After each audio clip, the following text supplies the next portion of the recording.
So you've seen all these successful people online, all the successful people in your life. They always tell you the importance of reading. They say, you know what, when I was younger, I used to read a book a week. When I was younger, I used to read so much. I was always learning. I was always trying to find ways to improve yourself. And you've decided that, you know what, I want to read better for myself. I want to, in the future, be one of those people who tell people, you're like, you know what, I used to read a lot and now it's resulted in me becoming successful. You've said the intention to read, and you don't know how to approach it. You've seen people approach reading in different ways. There's some people who tell you read 2 or multiple books at a time. There's some people who tell you to focus on 1 book at a time. I have taken both approaches, and I can't say either one is better. All I'm going to do in this video is tell you the benefits of each side, the cons of each side, and give you enough information to choose how you want to progress. For as long as I've been making videos, right, I've always advocated for reading multiple books at one time, because from like 12 until I was like 19, I actually just didn't read. Even because I did literature, right, so you had to read for the subject. I wouldn't even finish the books. I would just read as people were reading in class. And I just didn't like reading. So the reason why I advocate for reading multiple books at one time is because when you're reading multiple books at one time, you're going to be reading in areas that you're interested in. And because you're interested in the things you're reading, and because there's variety, you're more likely to stay consistent with reading, because number one, you're reading things that you're interested in, and number two, let's say if you're reading, right, you're reading about physics, for example, I don't know, astrophysics, whatever you like, right, you're reading about that, then after like 30 minutes you get tired of the topic and you're like, you know what, let me change and I'm going to read about fitness. It's a positive, because even though you're no longer reading about astrophysics, you're now reading about fitness, and you're still now improving your knowledge in that area, so you're becoming a better person. When you read multiple books at a time, it's actually more fun, and there's less friction because you can just read what you're interested in. And also you read for longer because you can just change topics. Like after 30 minutes, if you're tired of that topic, you change. So I would say, if you're just starting out, if you're trying to become consistent with reading, I think probably the best approach for you to take would be to read multiple books at one time, because you want to reduce the friction. You don't want to get into the situation where you've told yourself that, you know what, I'm reading 1 book and 1 book only. Then 20 minutes into the book, you're just like, you know what, this is boring. Because you'll stop reading, and the next day you will remember that, you know what, I stopped reading because it was boring. So there'll be more friction between you starting. So at the beginning, you just want to make sure that with this new habit of reading, right, it is as frictionless as possible. And I think the best way to do that is to be reading multiple books at one time. And during periods where I read multiple books at one time, reading is actually like my favorite activity of the day. We don't care. Let me tell you, we don't care. Jerry. But this philosophy of reading multiple books at one time, it has its downsides like everything in life. The downside of it is you won't finish books. Unless you're really interested in the topic, you're not going to finish the book, because you will just find something that you're more interested in. Like the human brain is very good at finding new things to be interested in. So if you don't exercise some sort of discipline, like say, okay, I'm only going to read these 3 books, right? You are not going to finish the books. And there's nothing, I wouldn't even say there's something wrong with it, but that's the downside of it. You're not going to finish the books. The second downside is you're not going to understand these topics as deeply as you could if you're only reading 1 book, because you're constantly going to be changing your attention to this, changing your attention to that and that. Let's say if you're trying to multitask, right? Each task that you do when you're multitasking isn't being done as thoroughly as it could be if you were just focusing on that task as its own. And the same goes with reading. If you're reading multiple books at one time, if you read 1 book for 30 minutes, then you shift to another book for 30 minutes, and you shift to that other book for 30 minutes.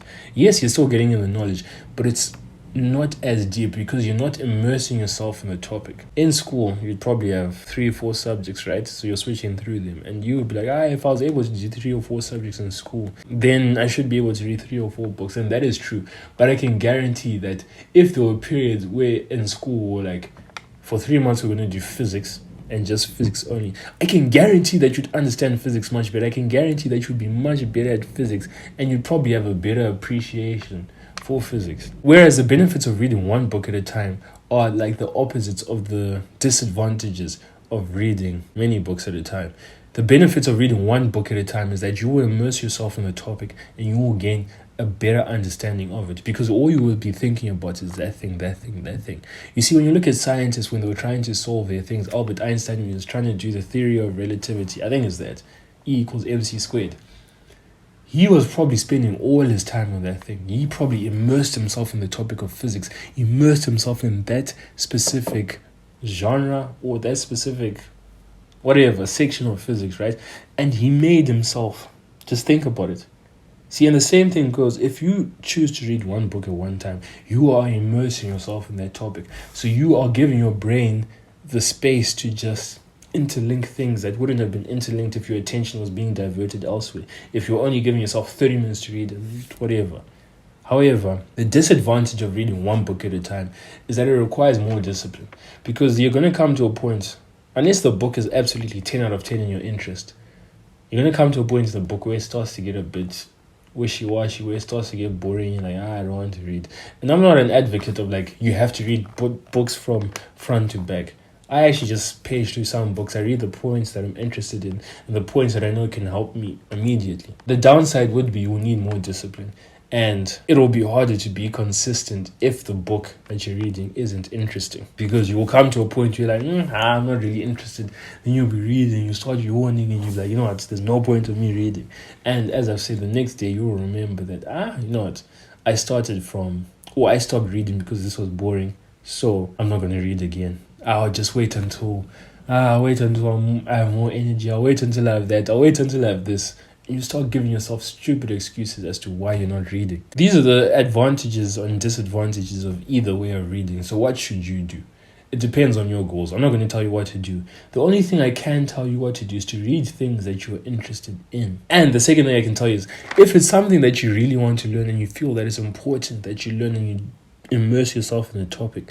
So this would go with like books that are hard to read. Like I'm reading this book about quantum physics, or books about certain skills, right? I would recommend that you read only that book at one time, because you want to take the most from those books.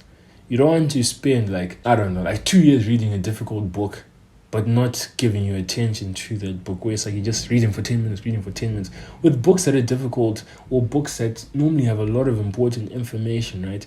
You need to invest in those books. You need to immerse yourself in the topic so that you can fully understand. So that's what I have to say. Reading is one of the best things that I've done. It's one of the best habits that I've incorporated in the past 18 months. So I hope that you can do the same. And like always, if you're watching up until this point, I just want you to know that first link in the description is a link to a booking calendar for one-on-one coaching. The sessions used to be they used to be an hour, but I found it actually just is a bit too long. So they're now 30 minutes. If you want one-on-one sessions with me, click the first link in the description. We'll take you to a booking page. Cheers, gents. My voice, but cheers, gents. Catch you tomorrow.